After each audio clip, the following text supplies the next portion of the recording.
As a longtime fan of id Software and the modern Doom series, it's been a hard time waiting for them to cook up a brand new game. With that said, I've had my eyes set on Doom the Dark Ages since the moment it was announced. That first trailer, it hit all the right notes. It's dark, brutal, medieval. It looked like a bold step for the franchise, and I was all in. Now that it's finally out, I've been playing it non-stop since early access, taking in the combat, the atmosphere, and all the new changes that came along with it. And after a full week of ripping and tearing through demons, I've got a lot to say. Hi, I'm Mason. You're watching Amateur Game Review. Let's talk about Doom the Dark Ages.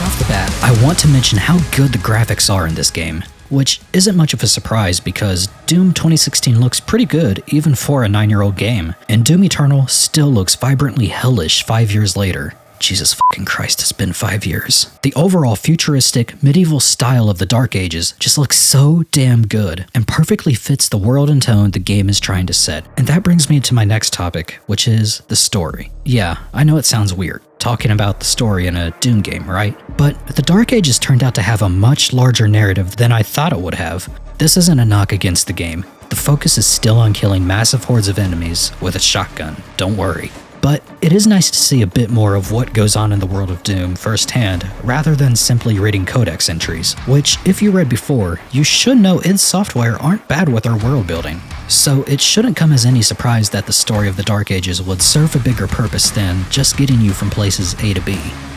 The Dark Ages is a prequel taking place before Doom 2016 and Doom Eternal. The Doom guy, or Doomslayer, has been imprisoned by the Makers, being used as a mind-controlled meat weapon to take on the armies of hell, only being let out in a break-the-glass-in-case-of-an-emergency kind of way. If you've played Doom Eternal, you might remember the Makers not exactly being the best group of people. There's some tension between them and the Night Sentinels as they fight the demon hordes together because they both have a common goal, which is to save the Argent energy source. That's all I'll say about the story in order to save you from spoilers. However, I will say I enjoyed the story. It's interesting, it gets kind of out there towards the end, but Doom is all about the gameplay.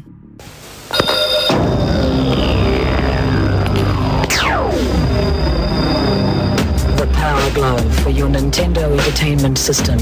Now you and the games are one.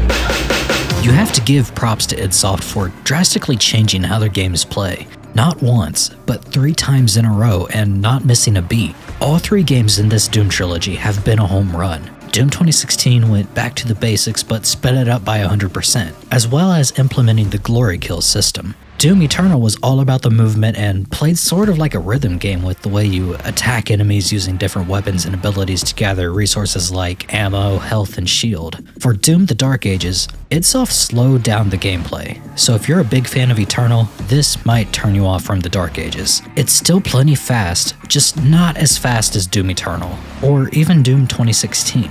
The Dark Ages goes back to the basics again, but this time it goes all the way back to the original Doom. And what I mean by that is the way you dodge these slow-moving enemy projectiles and how you can clearly see them coming, but you don't move out of the way. You send the bullets flying back to the demons, using a shield with a chainsaw attached to its edges. You're playing the Dark Ages as if you're Captain America from the Gears of War series, who's trying to parry like he's in a Dark Souls game.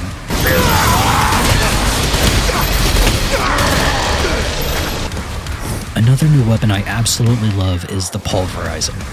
I don't even know what to say other than shooting skull fragments at enemies is so f***ing cool. On top of that, you get your standard Doom arsenal containing a super shotgun, a plasma rifle, and whatnot. All of it feels great to play, no surprise there. However, there are some things I did not care for at all in Doom the Dark Ages.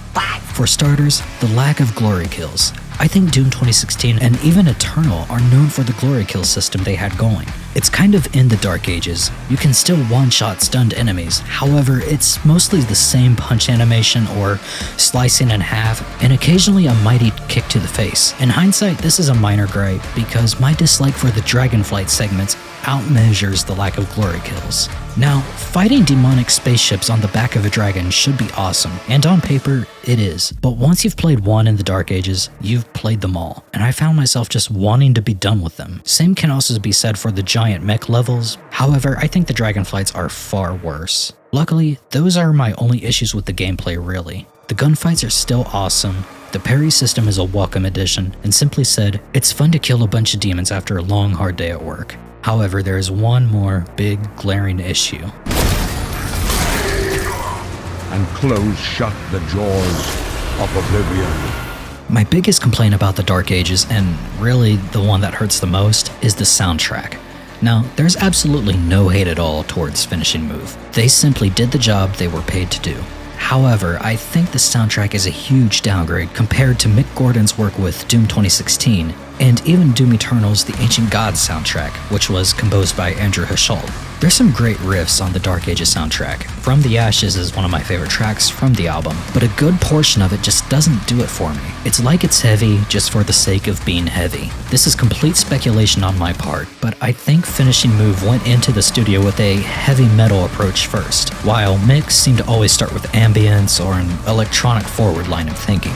The guitars were used more as a layer to go along with the riffing synths. This is as much as I'll say about the topic because I could make this an hour-long video and I have to stop myself. If you're interested about the behind the scenes of music production and whatnot, go watch Mick Gordon's GDC presentation. It's amazing. It's well worth the watch and I learned a lot just from watching it myself. In summary, the soundtrack is the biggest letdown from Doom the Dark Ages, and in my opinion, that's the second most important aspect of any Doom game. We're sorry. This year has already been stuffed to the brim with excellent games, one of which is being called one of the greatest games of all time, and that's Expedition 33, and we're only halfway through the year. There's nothing wrong with Doom the Dark Ages, in fact, it is a great game. It's a nice little breather between all these large open world games I've been playing recently, but it's hard to justify giving away $70 unless you're a massive Doom fan like me. With that said, if you're looking for a solid, brand new FPS game, Doom the Dark Ages is the game for you. Now idsoft, please just give me a new Quake. Stop crying! Thank you so much for watching. This is my first video nearly after a 2-year hiatus, and it feels good to be back. So if you've enjoyed this video, feel free to like and subscribe, or don't, I won't take it personally. Now, as every YouTuber says, I'll see you in the next video. Hopefully it won't be another 2 years.